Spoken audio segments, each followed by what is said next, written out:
Hi hello friends, welcome back to Swami 82 YouTube channel. ನಾವಿವತ್ತು ನುಚ್ಚಕ್ಕಿ ಕಡುಬು ಮಾಡೋದು ಹೇಗೆ ಅಂತ ತೋರಿಸಿ. ತುಂಬಾ ಈಸಿ ಆ್ಯಂಡ್ ಬೇಗನೆ ಮಾಡ್ಕೊಬೋದು.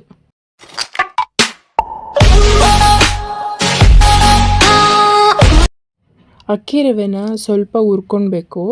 ತುಂಬಾ ಜಾಸ್ತಿ ಹುರ್ಕೊಬಾರ್ದು, ಸ್ವಲ್ಪ ಹುರ್ಕೊಳ್ಬೇಕು. ಸ್ವಲ್ಪ ಬೆಚ್ಚಗಾದಂಗೆ ಪಾತ್ರೆಯಲ್ಲಿ ನೀರು ಹಾಕ್ಬಿಟ್ಟು ನೀರಿಗೆ ರುಚಿಗೆ ತಕ್ಕಷ್ಟು ಉಪ್ಪು ಹಾಕಿ ನೀರನ್ನ ಚೆನ್ನಾಗಿ ಕುದಿಯಕ್ಕೆ ಬಿಡಬೇಕು. ನೀರು ಚೆನ್ನಾಗಿ ಕುದ ನಂತರ ನಾವೇನು ಹುರಿದಿಟ್ಕೊಂಡಿದ್ದೀವಲ್ಲ ಆ ರವೆ ಹಾಕಿ ಚೆನ್ನಾಗಿ ಈ ಥರ ಮಿಕ್ಸ್ ಮಾಡಿ ಒಂದು 4 to 5 ಮಿನಿಟ್ಸು ಸಿಮ್ಮಲ್ಲಿ ಬೇಯಿಸ್ಕೊಳ್ಬೇಕು. ಬಿಸಿ ಇದ್ದಾಗಲೇ ಚೆನ್ನಾಗಿ ಅದನ್ನು ಕಲಿಸ್ಕೊಂಡು ಚೆನ್ನಾಗಿ ನಾದ್ಕೊಳ್ಬೇಕು ರವೆನ. ಈ ಥರ ತಟ್ಕೊಂಡು ನಿಮಗೆ ಯಾವ ಥರ ಬೇಕೋ ಆ ಥರ ಇಡ್ಲಿ ಥರ ತಟ್ಕೊಂಡು ಇಡ್ಲಿ ಪಾತ್ರೆಯಲ್ಲಿ 20 ನಿಮಿಷ ಬೇಯಿಸಿದ್ರೆ ಬಿಸಿ ಬಿಸಿಯಾದ ಅಕ್ಕಿ ನುಚ್ಚು ಕಡುಬು ರೆಡಿ.